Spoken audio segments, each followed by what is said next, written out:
Hey friend, Roger Christofferson here again, ready to do some really big babbling today, and that's my really lame attempt at a joke because I'm talking about Giant, and they have a brand new album out called Stand and Deliver. Now, I was going to get this album no matter what because I'm an old fan of Giant. I've been with them since day one. A huge Dan Huff fan. Just like everything he's done. It's funny because I really came to know him when he produced Megadeth, and I just kind of learned about everything he had done from that point backwards, and then forwards. That I would read, all the country stuff he did to find out what albums he had played on. I'd go back and try to find the earlier Christian stuff he did with White Heart, and what bands he worked with there, and so when Giant first came out, I just instantly fell in love with him. I don't know what it is about him, and his guitar playing is what he's really known for, but I just actually thought he was a great singer. And I'd seen an interview recently where he just said he didn't really like singing, he didn't even want to do this singing, and it's but you're so good at it. He just has this really unique voice, I think, and all that together with his brother David on drums, I just think just made a great combination.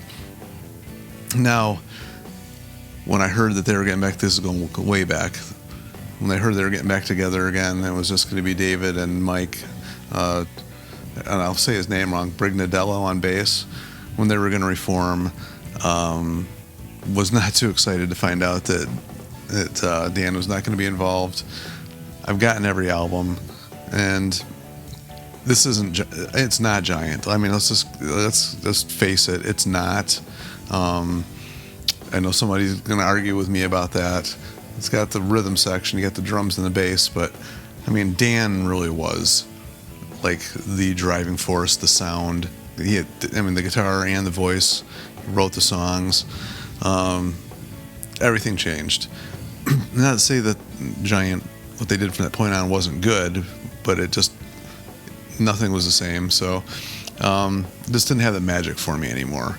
I got the last album, where they have I can't even think of the name of it right now. I'm never prepared for this stuff, but anyway, with Kent Hilly sang, that was when he made his debut on that one, and they had the guitar player from Winger and Starship there, whose name is escaping me, John Roth. Yeah, came back to me. Well, he's gone. He's not on this one. We have Jimmy Westerland on guitars now, who I actually know him from the band One Desire. I actually really like that band. They're not really popular, but super huge, I shouldn't say. But they're a really good band, really good melodic rock band. So I was going to get this no matter what. I like this style of music, so I was going to get it, and didn't really have any high expectations for it. I let the cat out of the bag right from the start. This album blew me away. I've listened to it straight through 3 times. I actually can't believe how giant of a leap, no pun intended, this album is from their last one.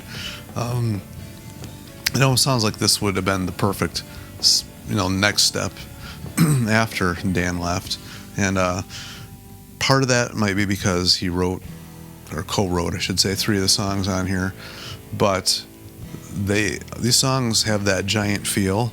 I really, and some people are going to disagree with me on this, I'm not a huge fan of Kent's singing style. His lower register I actually like a lot, but when he goes for the higher notes, I always feel like he's a little bit yelly, he's, I don't know how else to describe it, but it's not bad, but he can hit all the notes, but it just seems like he's just reaching a little bit more than he should. I didn't get that from this. It actually sounds like he studied the first 2 Giant albums and kind of tried to learn the singing style of Dan without losing his own sound. They both have that same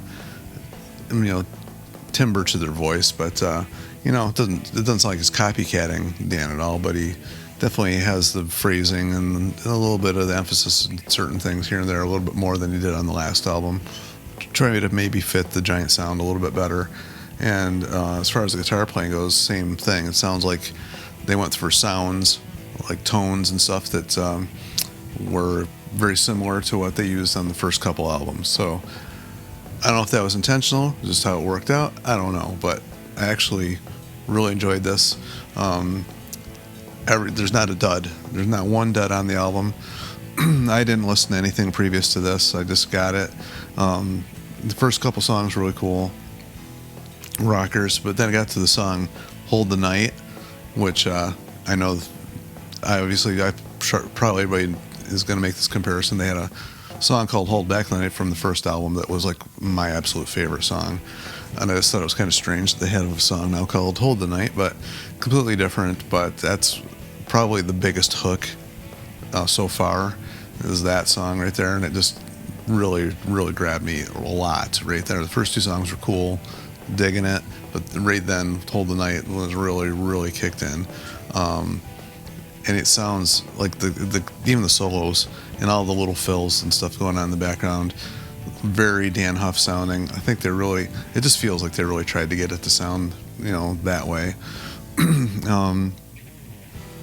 I will believe it was a little bit more ballady, but that's cool. I actually like their style of ballads. Are not cheesy. They have a little bit of a melancholy feel to them, I always felt, and this has that same thing going on. Beggars Can't Be Choosers, another cool rocker. It Ain't Over kind of starts a little slow, but then kicks in real big. Stand Delivers, cool rockin' tune. That one just another big epic one.